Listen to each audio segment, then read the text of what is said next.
नमस्कार, मैं हूं जितेंद्र खिलनानी और आप देख रहे हैं हिंदुस्तान मेल न्यूज। अब होगी मुद्दों की बात सच के साथ। चलिए रुक करते हैं देश दुनिया और इंदौर शहर की कुछ बड़ी खबरों की ओर। सुप्रीम कोर्ट के समलैंगिक कानून को लेकर देश भर में समलैंगिकता को लेकर महिलाएं सड़कों पर विरोध प्रदर्शन करती नजर आ रही हैं। इसी कड़ी में गुरुवार को समाज के हर तबके के जनप्रतिनिधि समलैंगिक कानून के विरोध में कलेक्टर कार्यालय पहुंचे, जहां इस कानून को लेकर वापस लेने की मांग को लेकर कलेक्टर इलैया राजा टी को मातृशक्तियों ने राष्ट्रपति के नाम ज्ञापन सौंपा। कलेक्टर ने ज्ञापन लेने के बाद मीडिया से चर्चा की। इस ज्ञापन को संबंधित अधिकारियों तक पहुंचाने की बात कही। ज्ञापन देने के बाद बड़ी संख्या में प्रदर्शन में शामिल महिलाओं ने समलैंगिक कानून के खिलाफ जमकर नारेबाजी की। वहीं महिलाओं का कहना है कि भारत की सनातन संस्कृति में समलैंगिकता का कोई स्थान नहीं है। वहीं महिलाओं का कहना है कि इस तरह के कानून से आगामी दूरगामी परिणाम घातक साबित होंगे, जिसको लेकर देश भर में इस समलैंगिक कानून का पुरजोर विरोध किया जा रहा है। इस दौरान प्रदर्शन में शामिल मुस्लिम महिलाओं ने भी इस कानून का कड़ा विरोध किया है। समलैंगिक कानून के विरोध में समाज का हर वर्ग कलेक्टर कार्यालय पहुंचा, जहां करणी सेना की पदाधिकारी महिला ने समलैंगिक कानून के रोक पर कलेक्टर को ज्ञापन दिया और इस कानून को रद्द करने की मांग की है। हमारा तो यही कहना है कि भाई ये जो भी कानून अगर आ जाएगा तो इससे हिंदू धर्म को गणगण रास होएगा और हमारी जो सनातन संस्कृति है वह इस तरह का किसी भी अप्राकृतिक विवाह के बिल्कुल भी अनुमति नहीं दे है। क्योंकि हमारा सनातन धर्म में अगर हम अग्निदेव का फेरा लाएं तो उसमें एक स्त्री और एक पुरुष तो होना बहुत जरूरी है। अगर एक ही लिंग का दो लोग फेरा लेगा तो अपने सनातन धर्म का बहुत खिलाफ बात जाएगी और इससे आने वाला समय में हिंदुत्व को भी गणगण नाश होएगा और हमारी पीढ़ी उनको भी गणगण नाश होएगा। क्योंकि जब दो ही लोगों का एक लोगों विवाह करेगा तो उनसे आने वाली संतान के तो पैदा होने का सवाल ही नहीं उठे है। इश्यू को लेकर है ज्ञापन दिया है, राष्ट्रपति महोदय के नाम से ज्ञापन दिया है। प्रशासन है ना मतलब प्रॉपर तरीके से ज्ञापन को करणी सेना के नाते से मैं ये बोल रही हूँ कि सारे संगठन आज वाकई में जितनी शक्ति इसमें सारे संगठन शामिल है। हाईकोर्ट की जो याचिका से हम इस चीज का विरोध करते हैं। ये कभी सपने में भी नहीं सोचता कि होना भी नहीं चाहिए। हिंदू संस्कृति मान मर्यादा को बहुत ज्यादा आघात ठेस पहुंचा। इस पर अगर सुनवाई नहीं होती तो कंटिन्यू आंदोलन चलेंगे और मैंने पूरे मध्य प्रदेश में आदेश दिया है कि जब तक ये याचिका खारिज नहीं होती जब तक आंदोलन कंटिन्यू रहेगा। जो समलैंगिकता का विचारधीन है उसका हम लोग विरोध करते। कोई भी धर्म इसको स्वीकार नहीं करेगा क्योंकि सभी धर्मों में अपने अपने संस्कार है और इसे स्वीकार नहीं करेंगे क्योंकि ये पाश्चात्य संस्कृति है। इसका विदेशों में भी विरोध है। IRCTC द्वारा इंदौर से पूरी गंगा सागर काशी यात्रा के लिए आगामी 16 मई को भारत गौरव पर्यटक ट्रेन रवाना होगी। IRCTC के अधिकारी ने इंदौर रेलवे स्टेशन पर प्रेस वार्ता कर आज ये जानकारी स्पष्ट की।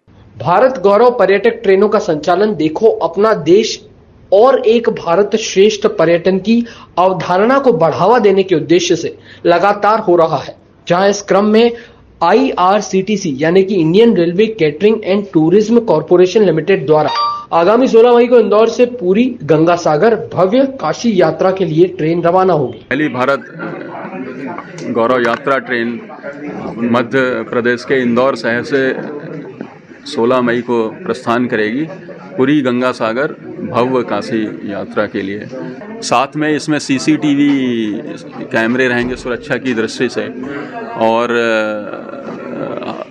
ये 16 मई को इसकी जो टूर एटनरी है ये पहले ये ट्रेन पुरी जाएगी जहाँ पे जगन्नाथ पुरी में भगवान जगन्नाथ के दर्शन होंगे।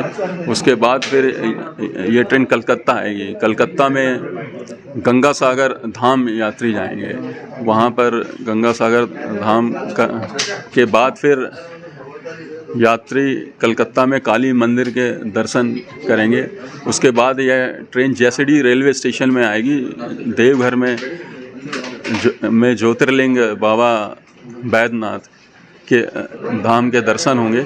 उसके बाद फिर दूसरे ज्योतिर्लिंग बनारस में काशी विश्वनाथ बाबा के दर्शन यात्रीगण करेंगे। सर कितने दिन का सफर रहेगा इस ट्रेन में कुल? ये 9 रात्रि 10 दिवस का ये सफर है और मात्र 17,600 रुपए में यात्री इसका लाभ ले सकते हैं। कांग्रेस सेवा दल के द्वारा इंदौर शहर में बौद्धिक कक्षा बूथ मैनेजमेंट धार्मिक और सामाजिक स्तर के आयोजन हुए हैं।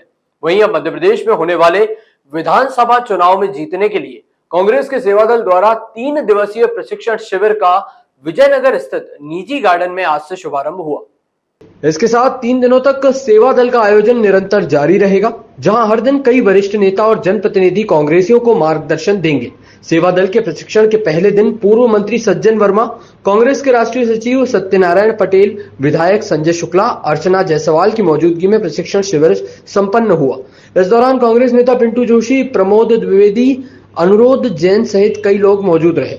वहीं सेवा दल के शुक्रवार को प्रशिक्षण शिविर के दूसरे दिन सेवा दल के राष्ट्रीय अध्यक्ष लालजी देसाई सभी को संबोधित करने कार्यक्रम में रहेंगे। मुकेश यादव की माने तो पहले दिन करीब 200 से अधिक लोगों ने आगामी चुनाव की जीत के लिए प्रशिक्षण लिया है। हमारे सेवा दल के साथियों को चुनाव में पोलिंग बूथ पर, विधानसभा लेवल पर कार्यकर्ताओं का एक चुनाव करना है और उनके अंदर पोलिंग बूथ पर कैसे पार्टी को चुनाव जिताना है, इन्हीं सब बातों को लेकर यह चुनाव का प्रशिक्षण शिविर लगाया गया है।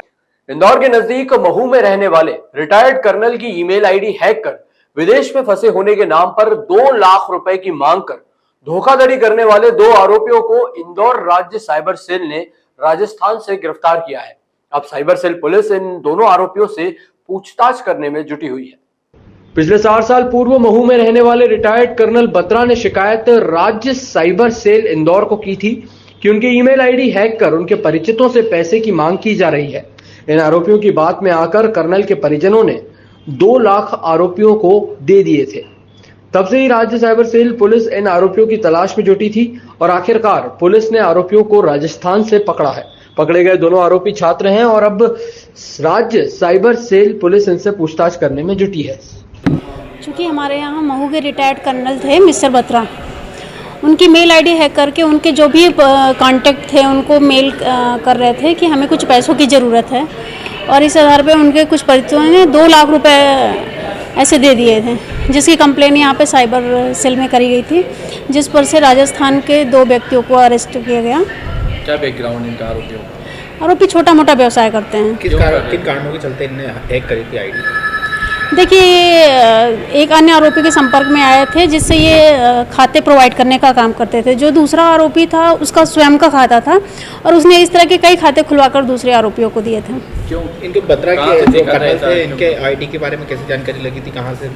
चूँकि जो मिस्टर बत्रा थे उन्होंने तो स्वयं आगे अपना आवेदन दिया था और बोला था कि जो मेरी मेल आईडी है वो हैक हो गई है और उसमें से मेरे जो कुछ परिचित हैं उनको वो जो है चैट भेजे जा रहे हैं कि पैसों की ज़रूरत है। ऐसी ही और भी खबरों के लिए आप देखते रहिए हिंदुस्तान मेल न्यूज, जिसके लिए आप हमारे चैनल को सब्सक्राइब जरूर कीजिएगा। धन्यवाद।